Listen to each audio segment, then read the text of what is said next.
It's time to address the titan in the room. ARK Survival is dying, and as someone who has played the game for almost 8 years, I would like to express my opinion on the state of the game. All the things said in this video are coming from a place of love, and the point of this video is to consolidate the opinions of many ARK players in one place. In October 2023, Studio Wildcard released an Unreal Engine 5 version of the ARK Survival Evolved game called ARK Survival Ascended. And today we're going to go over how a game that sold over 600,000 copies in the first 2 weeks after releasing went to less than 10,000 concurrent players in the span of 3 months, with an all-time peak at 98,000 players very close to release and an almost 90% concurrent player drop. Additionally, the new and upgraded version of the game has way less players than the first game. That difference in players becomes even more impressive once we take into consideration that the first game has no official servers anymore, as all of them were taken down in order for players to switch over to the new game. All of that means that the previous game, which is entirely kept alive thanks to the community, is doing better than the new and upgraded version run by the developers. In this video I would like to express what in my opinion caused this and find out if there's still hope for this game.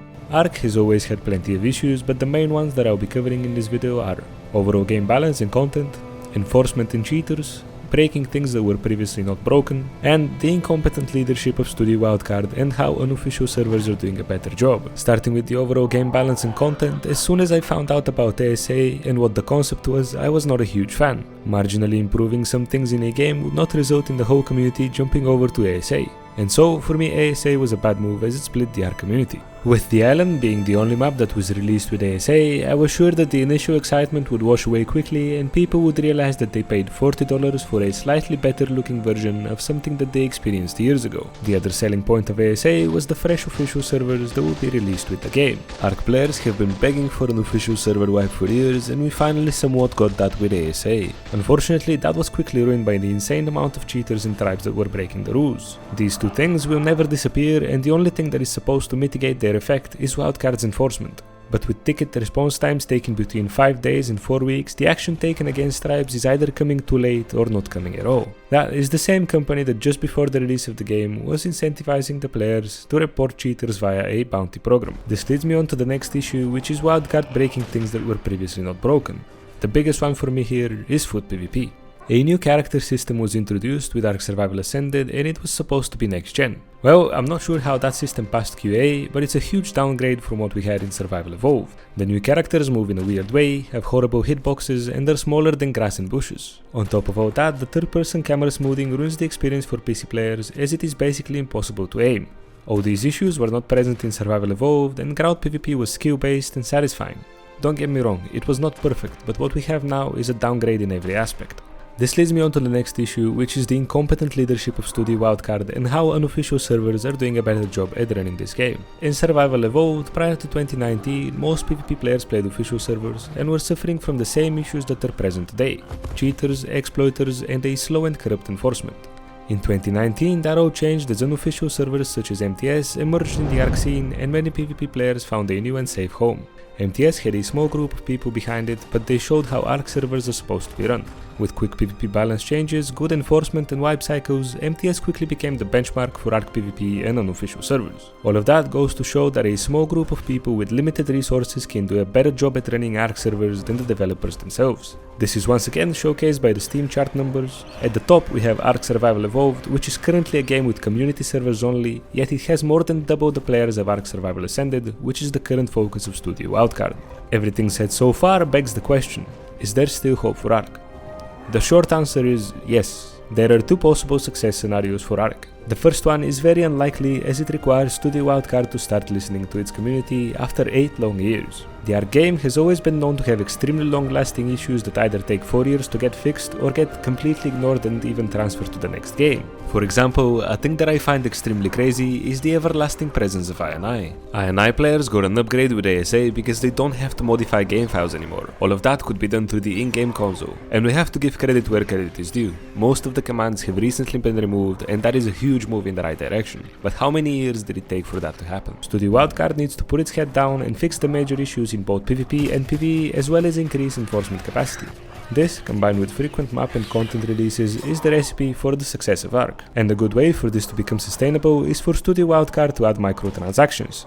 They are already working on a skin system, and implementing it in a way similar to CSGO or Rust would result in a constant cash flow for Studio Wildcard and Snail Games, which they can then reinvest into development and enforcement. I want to kind of repeat something in order to stress the importance of it. Constant updates in the right direction and frequent map releases is the recipe for the success of ARK. And once again, introducing microtransactions to the game is a way to make all of that sustainable. Yes, players will initially think that it's yet another cash grab, but will soon start purchasing skins and eventually realize that is how games are run. In my opinion, these skins need to be sold for a limited time only, just how Rust does it. This, in combination with players being able to trade skins between each other via Steam, will create a market for skins, which would be insanely good for ARK. Here's another free Xfibu suggestion towards Wildcard and Snail Games. Make the game free. And I know this sounds as if it's going against all that I've said in this video so far, but please allow me to explain. The introduction of skins will bring the cash flow you guys need, and making the game free will bring a large amount of new people to it. In my vision, ARK Survival Ascended should be a free game that comes with the island. New people play the game, get hooked, purchase some skins, and eventually want to explore more of the game and purchase the future DLCs you guys release. Leave a comment down below this video and let me know what you want to see changed in ARK. I'm also interested in your opinion about skins, microtransactions, and the game becoming free. Do you think that Wildcard will do their best to revive this game with constant updates and content releases? I personally have strong faith in Wildcard, and they have recently shown that they are working on some of the things we deem important.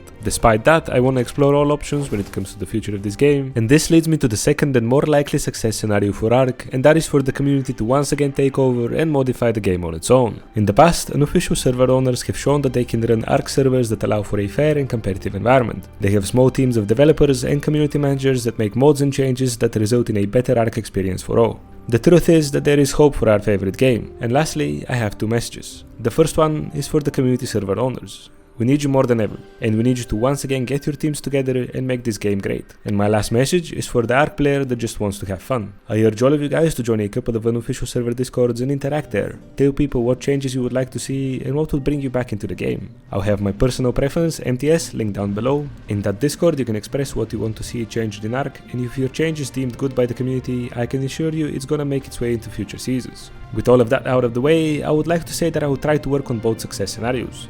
I will keep poking Studio Wildcard to fix what has to be fixed, and I will also be doing free unofficial server promos for servers that I think are good. I will be promoting both ARK Survival Evolved and ARK Survival Ascended servers, as both games need as many active players as possible.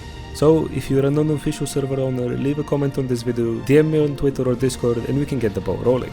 I genuinely believe that the game has a bright future, and I really hope that Studio Wildcard and Snail Games will make the right decisions over the next couple of months, as they seem to be the most crucial ones in ARK's life. I believe that there will be a spike in players once server transfers open, and also when the center releases. This momentum should be used by both Wildcard and content creators in order to spike the interest towards the game. Thank you guys for watching this video, let me know your thoughts down below, and I'll see you in the next one.